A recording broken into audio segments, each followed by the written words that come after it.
I think it'd be interesting, certainly for me, and I'm sure for a lot of our audience, to hear from the beginning a kind of a rough timeline of, what was the impetus behind starting it, and then when it first started being released, what did it cover, and how has that grown over time?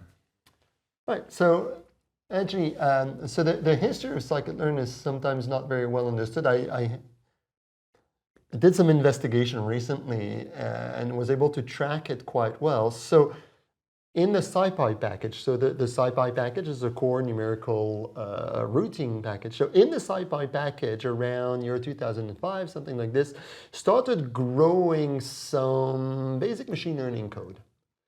And eventually it was moved out in a sub-package of SciPy, which was called the scikits, because it wasn't mature enough and everything. So it was growing there. Then 2008, 2009, myself, I started doing machine learning. I originally was a MATLAB user. I had transitioned to Python, and me and my team, we needed basic machine learning tools, and we were recoding them in the lab, but that felt super inefficient. So we felt like, okay, we need to create something that's bigger. So then what we did was that we audited the different options. To be honest, I was convinced by none of them for different reasons. Sometimes licensing, sometimes the API. And so then we decided we would start a new one, but we hated starting from scratch. So what we did was that we turned to SciPy and we said, how about we span this thing out? And we ended up actually replacing all the code. But what's most important is by spanning this thing out, we immediately had a community of developers around the project. And this is, from the start, this was the project, right? Community of developers. That's the start. Of course, yeah. And then, so what was the kind of initial, when you're I guess initially kind of forking off of SciPy to the scikit, what were the kinds of initial functions that the scikit could do that you couldn't do in SciPy? Well, so the first thing we did, it was Fabian Pedregosa who did this. The first thing we did was that we did a good wrapper of libsvm. There was a wrapper of libsvm, but it wasn't good. It used way too many memory copies. And so we knew Python quite well, and we knew that we could do things much better with much less memory copies. So that's the first thing we did.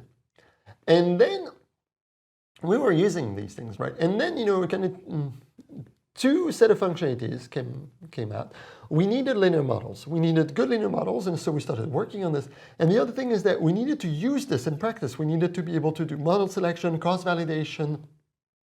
And so this is how we eventually went towards the API, which is now famous. It's just that we needed to be able to do our evaluations, and things felt wrong. We had started with a different API, but things felt wrong. So that's kind of the two things that happened, linear models and the API that allowed us to do model selection. And then things started happening that were from other people in other groups that we hadn't planned. And that's when it started getting really interesting. Yeah, that is how it can happen in open source. And I guess from the very beginning then, it was largely academics that were working on this? Well, yes and no. Mostly, but I had an acquaintance that I knew through the local, the Paris Python community, who was in a startup and who was really interested in machine learning and I knew was very talented. His name is Olivier Grisel.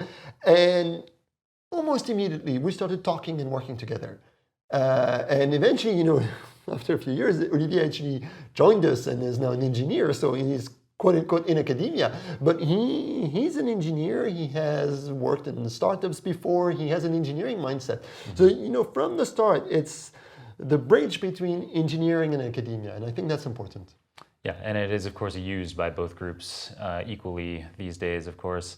So started with libsvm, so support vector machines, which, of course, around 2008, 2009 would have been all the rage.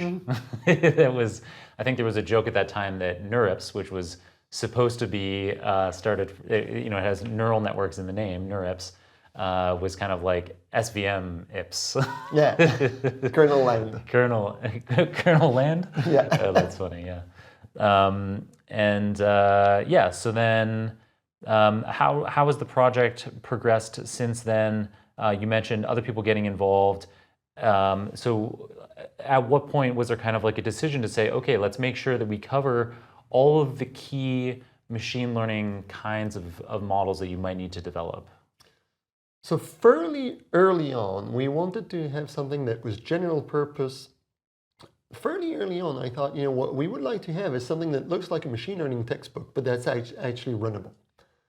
And it wasn't really a decision. It's just that we kept adding things. I mean, my group, but other people. And the diversity and the complementarity of models that go in is what provides the value. So we, going back to a textbook, we want people to get an understanding of machine learning as a process, as a statistical process. And so for this, we need to be able to provide different approaches to compare because there is not one magic bullet. Yeah. And so I guess then this would have required people with different expertises. So each step of the way is you're creating this textbook, this runnable textbook.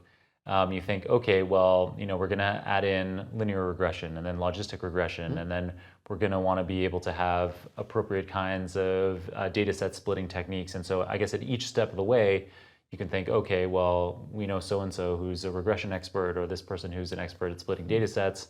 And so you kind of get their advice and they contribute. Yeah. So I remember, one person that we specifically targeted was Peter Prettenhoff. I don't remember where he was based back then. For a while, I think he's still working for Data Robot. And so he was an expert in gradient boosting. And we're like, oh, well, you seem to be doing cool things. And I remember Peter was really cool about this because he was like, okay, cool, let's merge. Let's merge what I've done with what you do, and we're going to build something that's bigger and greater.